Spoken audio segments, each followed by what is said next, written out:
Baru saja kita mendengarkan penjelasan beliau bahwa Imam Syafi'i akhirnya sampai juga dengan segala macam daya dan upayanya ke kota Madinah. Nah, di Madinah ini beliau berjumpa dengan imam yang ilmunya sangat masyhur, dan beliau adalah Imam Malik.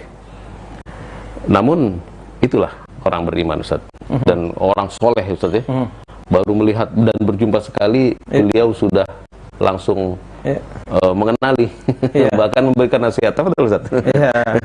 Baik, Bang Heru dan pemirsa Mateni TV yang dimuliakan Allah Subhanahu wa taala.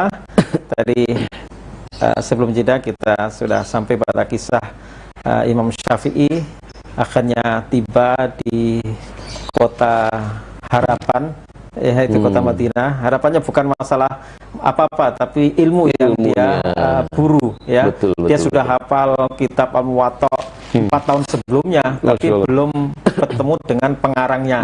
Ibaratnya kalau zaman sekarang ini kan orang ketemu dengan pengarang langsung minta tangan, itu ketemu aja selfie, foto, udah seneng banget. Tapi bukan persoalan ini, tapi persoalan ilmu yang betul-betul langsung diambil dari sumbernya, langsung digurukan, dibacakan. Ya, ibaratnya itu ada nanti dapat ijazah atau syarat dari pengarangnya langsung. Kira-kira begitu.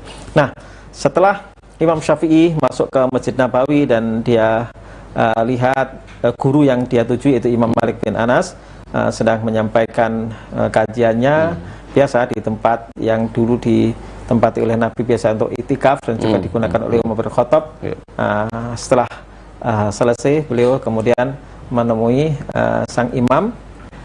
Nah, langsung Imam Malik ini melihat sosok anak muda 14 tahun ini, melihatnya ini calon ulama yang luar biasa. Ya, jadi ini firasat orang yang soleh, orang yang betul-betul bersih, karena Imam Maliki itu tidak pernah menyampaikan kajian di Masjid Nabawi kecuali dalam keadaan suci, dan dia tidak mau masuk ke dalam masjid di dekat makam Nabi kecuali dia dalam keadaan suci. Begitu batal dia keluar sambil begitu dalam menyampaikan hadis, bukan sekedar ketika membaca Al-Quran.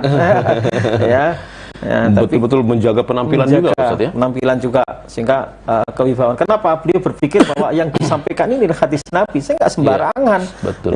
Jadi sehingga harus penghormatan bukan karena ingin dia tampil apa parlente apa, bukan, tapi karena beliau hendak menyampaikan ilmu yang paling agung, ya, sabda-sabda Nabi. Begitu juga mengajarkan ilmu-ilmu yang lain. Nah, apa yang dikatakan oleh Imam Malik kepada Imam Syafi'i muda ini baru 14 tahun, sementara Imam Maliki ini sudah relatif sepuh, ya, sudah 70-an tahun, ya. Imam Syafi'i 14 tahun ketika itu, dan Imam Maliki sekitar sudah 70 sekian, ya, mendekati ya 70-an lah. Imam Maliki itu kan wafat tahun di usia 86 tahun, ya. Padahal ini 71 tahun lah kurang lebih, ya. Jadi sudah jaraknya jauh sekali. Nah, Imam Maliki ini bilang langsung, ya Muhammad, namanya Imam Syafi'i, ya Muhammad, ittaqillah wastanibil ma'asi. Langsung begitu, yang ini ungkap ketemu itu langsung dinasihati begitu. Ya Muhammad, ittaqillah wastanibil ma'asi. Wahai Muhammad, Muhammad, ya, nak, gitu kan, bocah, ya, 70 tahun kepada 14 tahun, ya kan. Ittaqillah, bertakwa kepada Allah, wastanibil ma'asi, jauhi segala bentuk kemaksiatan. Masya Allah. Fa'in apa namanya?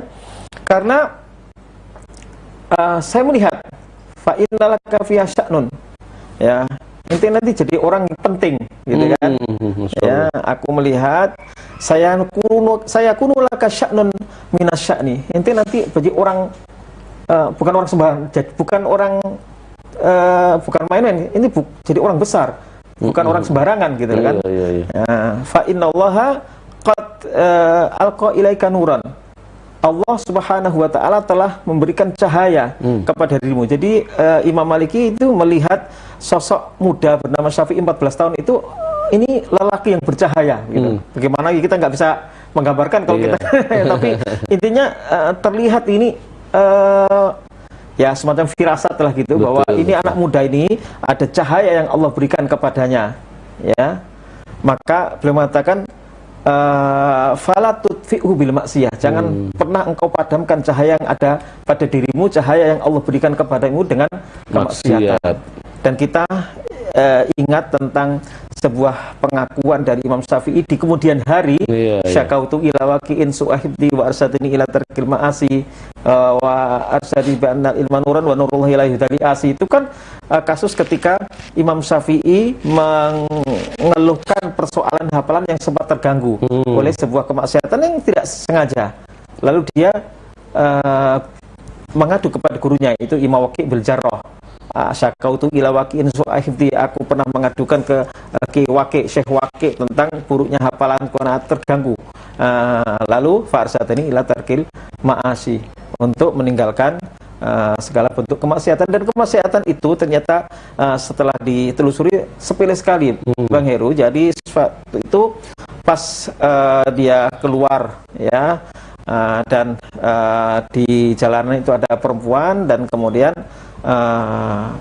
ada angin yang menyingkap baju wanita itu. Konon hanya telapak kaki, dan dalam riwayat lain hanya tersingkap betisnya. Dari situ dia buyar hafalannya. Dan itu tidak sengaja mencari-cari, tapi tidak sengaja. Tapi ya itulah yang kemudian. Dan ini terkait antara apa yang dikatakan oleh gurunya, yaitu Imam Malik, dan gurunya yang lain ketika Imam Syafi'i sudah tumbuh dewasa, yaitu Imam Waqi' bin Jarrah. Dan kemudian Imam Syafi'i menggurukan kitab yang sudah dihafalnya sejak usia 10 tahun. Sejak 4 tahun sebelum ketemu dengan gurunya ini. Sebelum ketemu dengan penulisnya, ya? Ya, sebelum pengarangnya ini sudah bertemu, dan akhirnya ini nggak percaya ini, dikira belum hafal gitu kan, sehingga tapi akhirnya ternyata Imam Syafi'i mampu menyetorkan hafalannya itu dengan bacaan, karena dia juga jago bahasa Arab sejak kecil, memang ahli syair dan paham betul bahasa Arab, sehingga ini mengagumkan Imam Maliki. Dan terus setelah selesai belajar hadis, artinya beliau Imam Syafi'i ini membawakan riwayat langsung dari pengarangnya.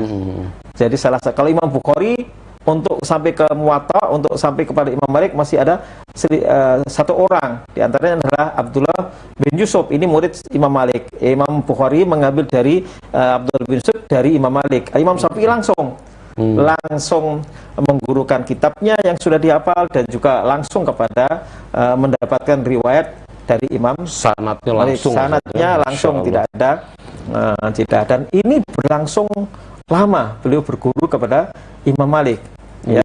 Karena dalam riwayat beliau berguru kepada Imam Malik sampai beliau wafat. Ya, jadi kalau kita hitung Imam Syafi'i 14 tahun, ya, itu di tahun 164, ya. Kemudian Imam Maliki wafatkan 179. Jadi total itu 15 tahun beliau berguru. Jadi cukup lama, ya.